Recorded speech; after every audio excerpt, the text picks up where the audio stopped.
Hello, my name is Chance, and today I'm going to be showing you how to drive a car with a manual transmission, also known as driving stick. Before I teach you how to drive a manual, it's important to know how it works. The manual transmission has many components, but there are only three important ones we need to go over: the engine, the clutch, and transmission or gearbox.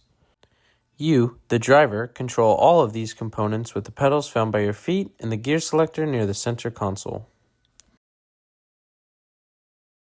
The one on the far left, known as the clutch pedal, engages and disengages the clutch disc. The one in the middle, known as the brake pedal, controls the brakes, and the one on the right, known as the gas pedal, controls the RPMs, or revolutions per minute, of the engine. The gear selector, wait for it, selects the gears. This car has a 5-speed transmission, and the gears are as follows: first, second, third, fourth, fifth, and reverse. You can see that indicated here on the knob. A manual transmission isn't much different from an automatic one. The only difference is you switch the gears, not the car. Now, let's get driving. When you push the clutch pedal in, it disengages the clutch disc, which separates the engine from the transmission. This prevents power to the wheels. Then, after selecting a gear, you slowly release pressure on the clutch pedal, which re-engages the clutch disc and joins the flywheel and transmission. This is how the car moves. When slowly releasing the clutch, you'll feel the car start to move and the RPMs drop. This is known as the biting point and can be different depending on the vehicle. When the car reaches the biting point, you need to use the gas pedal to stop the RPMs from dropping and keep the car from stalling. If you fail to do this, the car will shut off and lurch forward. This is what stalling means.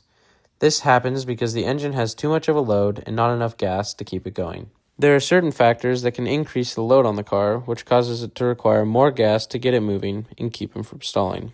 This can be a steep, increasing slope on the road, increased weight in the car, or even hotter days since the engine will run poorly. There are also factors that can decrease the load, such as decreasing slope or a reduction of weight in the car. After we get moving, it gets really easy. The car will help you know when to switch gears. When the engine gets loud, the RPMs are high, and it won't seem to go any faster, you need to shift into a higher gear.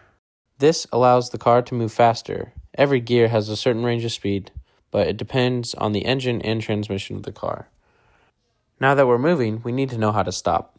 When coming to a stop, you can either coast by putting your foot on the clutch and shifting into neutral, or you can use the engine to brake, known as engine braking. This involves downshifting as your speed or RPMs decrease in order to keep the car from going too fast. And that is a pretty in-depth explanation of everything you need to know in order to drive a manual. Hope you enjoy it. I know I have a great time when driving, and I think everybody should give it a shot.